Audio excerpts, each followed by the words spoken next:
రామప్రసాద్ గారు, ఎస్బీఐ ఫండ్స్లో మనం కొత్తగా వింటున్నది ఎస్ఐపి మిత్ర అని వింటున్నాము. సో ఈ ఎస్ఐపి మిత్ర అంటే ఏంటి, దీంట్లో ఎవరు ఇన్వెస్ట్ చేయొచ్చు, ఇది దేనికి యూస్ఫుల్ ఒకసారి చెప్తారా? ఎస్ఐపి మిత్ర ఇది రీసెంట్గా వచ్చిన ఎన్ఎఫ్ఓలో వాళ్ళు ఎక్కువగా ఇది బ్రోచర్లో ప్రింట్ చేసి మరీ పబ్లిష్ చేశారు, ఎస్ఐపి మిత్ర.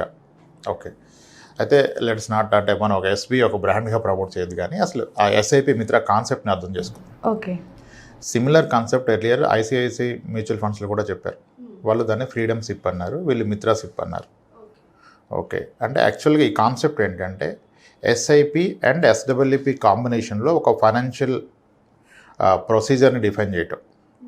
Okay, SIP and SWP. అయితే ఇప్పటి వరకు ఎస్ఐపి అంటే ప్రతి ఒక్కరికి తెలిసిపోయింది, systematic investment plan. Every month ఒక డేట్కి ఒక ఫిక్స్డ్ అమౌంట్ పెడతాము, అది అద్భుతంగా పెరిగిపోతుంది. 20 years ఉంటే 1 crore అవుతుంది, 30 years ఉంటే 4 crores అవుతుంది అనుకున్నారు.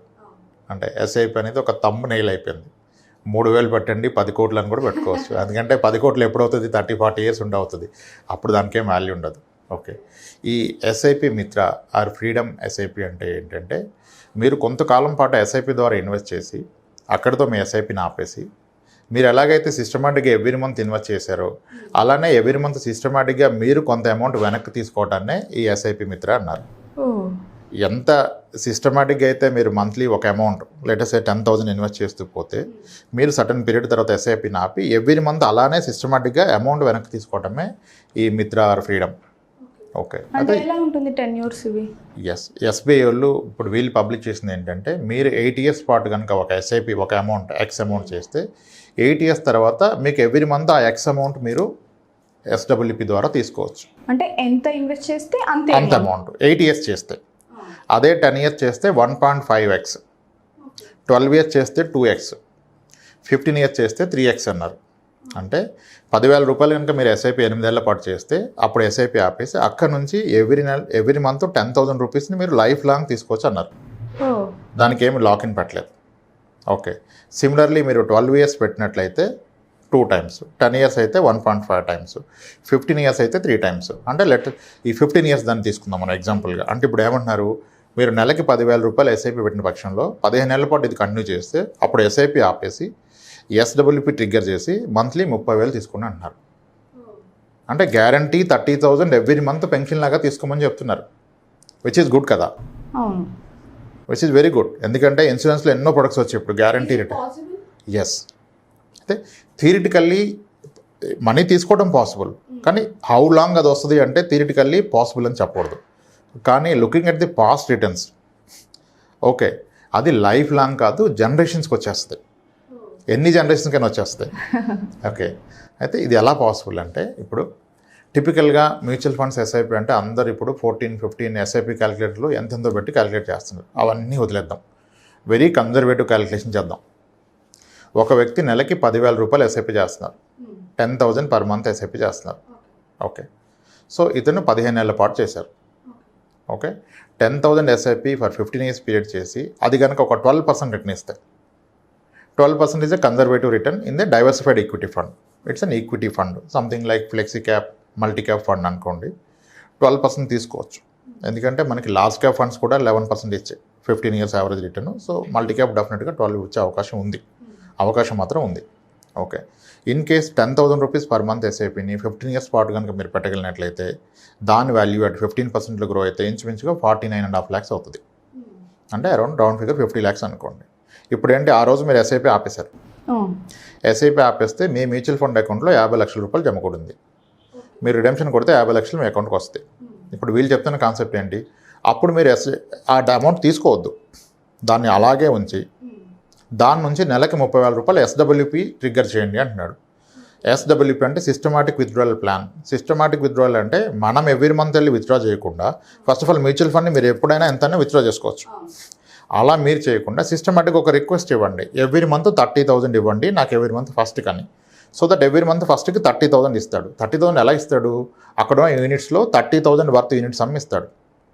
ఇక్కడ ఫస్ట్ ప్రికాషన్ ఏంటంటే మీరు ఎస్ఐపి చేస్తున్న టైంలో మీరు పెట్టేది pure equity fund.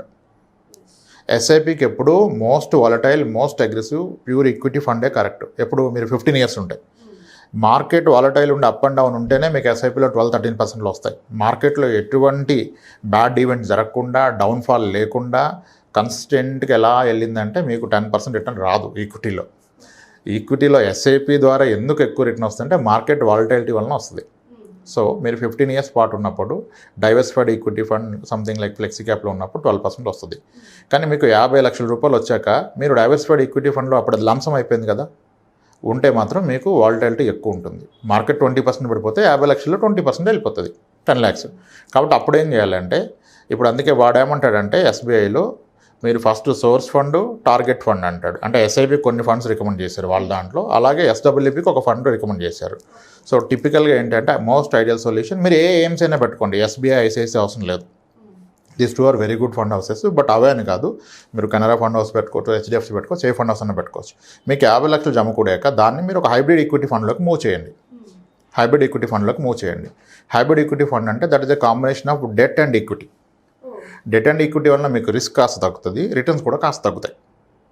Let us assume hybrid equity funds హిస్టారికల్గా ఇప్పుడు చాలా ఎక్కువ రిటర్న్ చూపిస్తున్నాయి. 10 years క్యాగర్ కూడా 14.75 ఫండ్స్ కూడా ఉన్నాయి.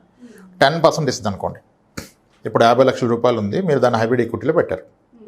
గోయింగ్ ఫార్వర్డ్ అది ఆన్ అన్ యావరేజ్గా ఇయర్లీ ఒక 10% ఇస్తుంది. ఇప్పుడు ఈయన ఏమన్నాడు, మీరు 10,000 ఎస్ఐపి చేస్తే 30,000 తీసుకోమన్నాడు. అంటే 50 lakhs మీద 30,000 per month. 30,000 per month అంటే which is around 3,60,000 per year. అంటే ఆల్మోస్ట్ మీ 50,000 మీద ఒక 7.2% per year తీసుకోమన్నాడు. అంటే రౌండ్ ఫిగర్ అనుకోండి, మీ ఆ రోజుకి ఉన్న అమౌంట్ 50 lakhs మీద 7% per year తీసుకుంటున్నారు. కానీ ఇందాక మనం అనుకున్నట్టుగా అక్కడున్న ఫండ్ ఏమో 10% per year పెరుగుతుంది. సో 10% పెరుగుతున్నప్పుడు మీరు 7% తీసుకుంటే మీ మనీ తగ్గదు కదా. అవును, మీ మనీ ఎప్పటికీ తగ్గదు. అయితే ఒకవేళ మార్కెట్ క్రాష్ అయిపోయింది, 50 lakhs మీరు జమ చేశాక మార్కెట్ ఈజ్ కరెక్టెడ్ బై 45% అనుకోండి. Let's say worst case 59% fall అయింది అనుకోండి. ఇప్పుడు 2008లో 2009 మార్చ్లో Sensex is down by 59%. 22,000 Sensex has come to 8,400. అటువంటిది ఇంకో ఫాల్ వచ్చింది అనుకోండి. అప్పుడు ఏమవుతుంది, మార్కెట్ 50% పడితే మీరు ఈక్విటీ ఫండ్లో ఉంటే మీ ఫండ్ కూడా 40% పడుతుంది. కానీ మీరు హైబ్రిడ్ ఫండ్లో ఉన్నారు, హైబ్రిడ్ ఈక్విటీ ఫండ్లో. సో ఇది ప్రాబబ్లీ ఒక 25% పడుతుంది. ఓకే 20 or 25, 30 పడుతుంది. 30 పడితే ఏమవుతుంది, మీ 50 lakhs కాస్త తగ్గి 35 lakhs అవుతుంది. అయినా మీకేం అవసరం లేదు, ఆ మనీతో మీకు పని లేదు. మీకు కావాల్సిన నెలకు 30,000 కదా, మీకు 35 lakhs నెలకు 30,000 తీసుకోవచ్చు కదా రిడెంప్షన్ చేసి. అయితే అంత మార్కెట్ పడితే మార్కెట్ అక్కడ ఉంటుందా?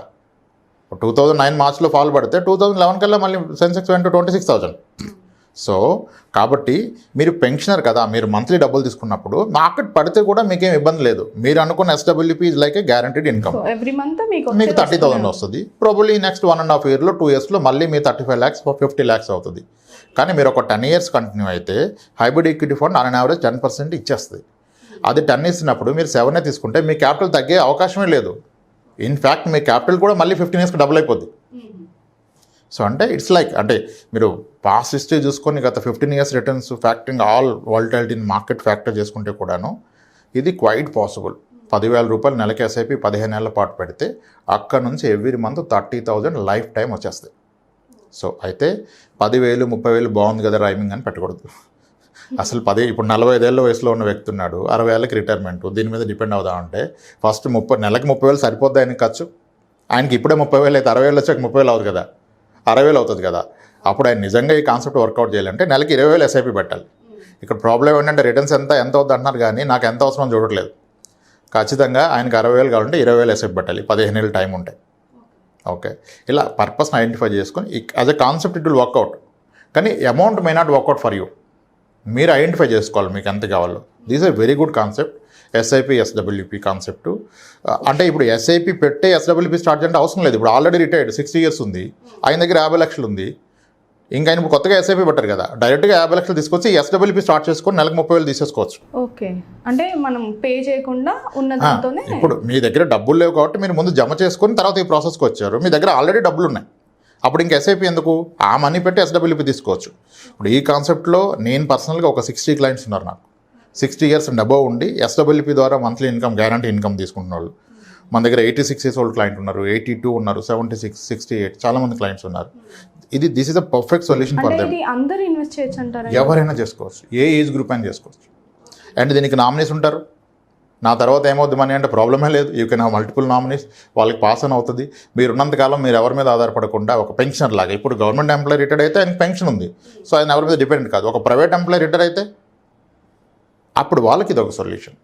ఎస్, ఇది ఒక అద్భుతమైన కాన్సెప్ట్ అండి, దీన్ని అందరూ వాడుకోవచ్చు. ఓకే రాంప్రసాద్ గారు, మరి టెన్యూర్ అనేది 8 to 15 years అంతవరకు ఉంటుందా? ఎటువంటి టెన్యూర్ ఇక్కడ కాంప్లికేషన్ లేదు. వాళ్ళు ఐడియల్గా ఒక సినారియో చెప్పారు, మీరు ఎన్ని ఇయర్స్ అయినా పెట్టుకోవచ్చు. 8 years పెట్టుకుంటారా, 10 years, 12, 15, 20 years, ఎంత వరకు మేము కట్టగలుగుతామో.